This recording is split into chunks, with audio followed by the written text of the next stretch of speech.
मैं पंडित दीपक द्विवेदी एक बार फिर से धार्मिक ज्ञान चैनल में सभी भक्तों का स्वागत करता हूं। जी हां, आज मैं आपको बताऊंगा रुद्राष्टाध्यायी के द्वितीय अध्याय की हिंदी अर्थ क्या है। ओम सभी लोकों में व्याप्त महानारायण सर्वात्मक होने से अनंत सिर वाले, अनंत नेत्र वाले और अनंत चरण वाले हैं। वे पांच तत्वों से बने इस गोलक रूप समस्त व्यष्टि और समष्टि ब्रह्मांड को सब ओर से व्याप्त कर नाभि से 10 अंगुल परमित देश का अतिक्रमण कर हृदय में अंतर्यामी रूप में स्थित हैं। जो यह वर्तमान जगत है, जो अतीत जगत है और जो भविष्य में होने वाला जगत है, जो जगत के बीज अथवा अन्य के परिणामभूत वीर से नर पशु वृक्ष आदि के रूप में प्रकट होता है, वह सब कुछ अमृत तत्व मोक्ष के स्वामी महानारायण पुरुष का ही विस्तार है। इस महानारायण पुरुष की इतनी सब विभूतियां हैं, अर्थात भूत भविष्यत वर्तमान में विद्यमान सब कुछ उसी की महिमा का एक अंश है। वह विराट पुरुष तो इस संसार से अतिशय अधिक है, इसीलिए यह सारा विराट जगत इसका चतुर्थांश है। इस परमात्मा का अवशिष्ट 3 पाद अपने अमृतमय विनाश रहित प्रकाशमान स्वरूप में स्थित है। यह महानारायण पुरुष अपने 3 पादों के साथ ब्रह्मांड से ऊपर उस दिव्य लोक में अपने सर्वोत्कृष्ट स्वरूप में निवास करता है और अपने एक चरण चतुर्थांश से इस संसार को व्याप्त करता है। अपने इसी चरण को माया में प्रविष्ट कराकर यह महानारायण देवता मनुष्य पशु पक्षी आदि के नाना रूप धारण कर समस्त चराचर जगत में व्याप्त है। उस महानारायण पुरुष से सृष्टि के प्रारंभ में विराट स्वरूप ब्रह्मांड देह तथा उस देह का अभिमानी पुरुष हिरण्यगर्भ प्रकट हुआ। उस विराट पुरुष ने उत्पन्न होने के साथ ही अपनी श्रेष्ठता स्थापित की। बाद में उसने भूमि का, तदनंतर देव का, मनुष्य आदि के पुरों शरीरों का निर्माण किया। उस सर्वात्मा महानारायण ने सर्वात्मा पुरुष का जिसमें यजन किया जाता है, ऐसे यज्ञ से प्रसदाज्य दध से मिश्रित घृत को संपादित किया। उस महानारायण ने उन वायु देवता वाले पशुओं तथा जो हरिण आदि वनवासी तथा अश्व आदि ग्रामवासी पशु थे, उनको भी उत्पन्न किया। उस सर्वहुत यज्ञ पुरुष से ऋग्वेद और सामवेद उत्पन्न हुए। उसी से सर्वविद छंद उत्पन्न हुए और यजुर्वेद भी उसी यज्ञ पुरुष से उत्पन्न हुआ।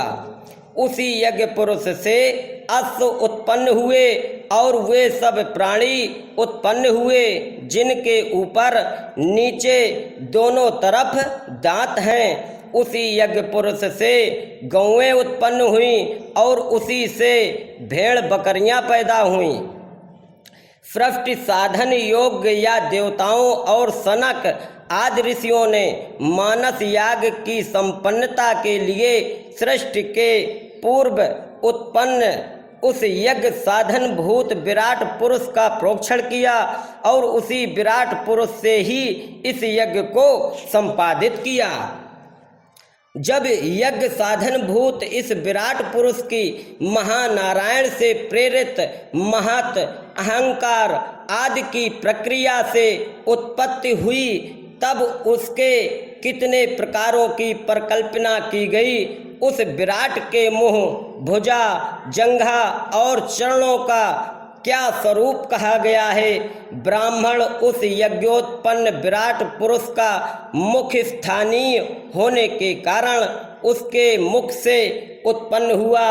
क्षत्रिय उसकी भुजाओं से उत्पन्न हुआ, वैश्य उसकी जांघों से उत्पन्न हुआ तथा शूद्र उसके चरणों से उत्पन्न हुआ।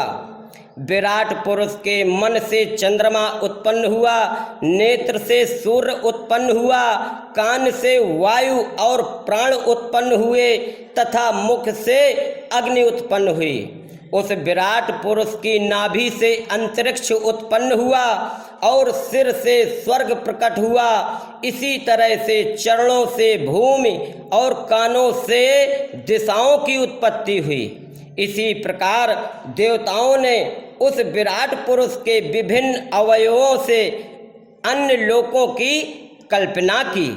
जब विद्वानों ने इस विराट पुरुष के देह के अवयवों को ही हवि बनाकर इस ज्ञान यज्ञ की रचना की, तब बसंत ऋतु, घृत, ग्रीष्म ऋतु, समिधा और शरद ऋतु हवि बनी थी। जब इस मानस याग का अनुष्ठान करते हुए देवताओं ने इस विराट पुरुष को ही पशु के रूप में भावित किया, उस समय गायत्री आदि 7 छंदों ने 7 परधियों का स्वरूप स्वीकार किया। 12 मास, 5 ऋतु, 3 लोक और सूर्य देव को मिलाकर 21 तथा गायत्री आदि 7, अति जगती आदि 7 और कृति आदि 7 छंदों को मिलाकर 21 समिधाएं बनी। सिद्ध संकल्प वाले देवताओं ने विराट पुरुष के अवयवों की हवि के रूप में कल्पना कर इस मानस यज्ञ में यज्ञ पुरुष महानारायण की आराधना की। बाद में ये ही महानारायण की उपासना के मुख्य उपादान बने। जिस स्वर्ग में पुरातन साध्य देवता रहते हैं, उस दुख से रहित लोक को ही महानारायण यज्ञ पुरुष की उपासना करने वाले भक्तगण प्राप्त करते हैं। उस महानारायण की उपासना के और भी प्रकार हैं। पृथ्वी और जल के रस से अर्थात 5 महाभूतों के रस से पुष्ट सारे विश्व का निर्माण करने वाले उस विराट स्वरूप से भी पहले जिसकी स्थिति थी, उस रस के रूप को धारण करने वाला वह महानारायण पुरुष पहले आदित्य के रूप में उदित होता है। प्रथम मनुष्य रूप उस पुरुष मेधिया जी का यह आदित्य रूप में अवतरित ब्रह्म ही मुख्य आराध्य देवता बनता है। आदित्य स्वरूप अविद्या के लवलेश से भी रहित तथा ज्ञान स्वरूप परम पुरुष उस महानारायण को मैं जानता हूँ। कोई भी प्राणी उस आदित्य रूप महानारायण पुरुष को जान लेने के उपरांत ही मृत्यु का अतिक्रमण कर अमर तत्व को प्राप्त करता है। परम आश्रय के निमित्त अर्थात अमृत तत्व की प्राप्ति के लिए इससे भिन्न कोई दूसरा उपाय नहीं है। सर्वात्मा प्रजापति अंतर्यामी रूप से गर्भ के मध्य में प्रकट होता है। जन्म न लेता हुआ भी वह देवता, त्रियक, मनुष्य आदि योनियों में नाना रूपों में प्रकट होता है। ब्रह्मज्ञानी ब्रह्मा के उत्पत्ति स्थान उस महानारायण पुरुष को सब ओर से देखते हैं, जिसमें सभी लोक स्थित हैं। जो आदित्य स्वरूप प्रजापति सभी देवताओं को शक्ति प्रदान करने के लिए सदा प्रकाशित रहता है, जो ब्रह्मा, विष्णु, महेश आदि देवताओं का बहुत पूर्व काल से हित करता आया है, जो इन सब का पूज्य है, जो इन सब देवताओं से पहले प्रादुर्भूत हुआ है, उस ब्रह्म ज्योत स्वरूप परम पुरुष को हम प्रणाम करते हैं। इंद्रियों के अधिष्ठाता देवताओं ने शोभन ब्रह्म ज्योत रूप आदित्य देव को प्रकट करते हुए सर्वप्रथम यह कहा कि हे आदित्य, जो ब्राह्मण आपके इस अजर अमर स्वरूप को जानता है। समस्त देवगण उस उपासक के बस में रहते हैं। हे महानारायण, आदित्य, श्री और लक्ष्मी आपकी पत्नियां हैं। ब्रह्मा के दिन रात पार्थ स्वरूप हैं। आकाश में स्थित नक्षत्र आपके स्वरूप हैं। धावा पृथ्वी आपके विकसित मुख हैं। प्रयत्न पूर्वक आप सदा मेरे कल्याण की इच्छा करें। मुझे आप अपना कल्याणमय लोक प्राप्त करावें और सारे योगेश्वर मुझे प्रदान करें। इति सिद्धम, यही सिद्ध है। इसलिए वीडियो को ज़्यादा से ज़्यादा लाइक करें, शेयर करें और सब्सक्राइब करें। और हाँ, बेल आइकन को दबाना बिल्कुल ना भूलें ताकि आप देख सकें हमारे वीडियो सबसे पहले। धन्यवाद। जय बाबा की।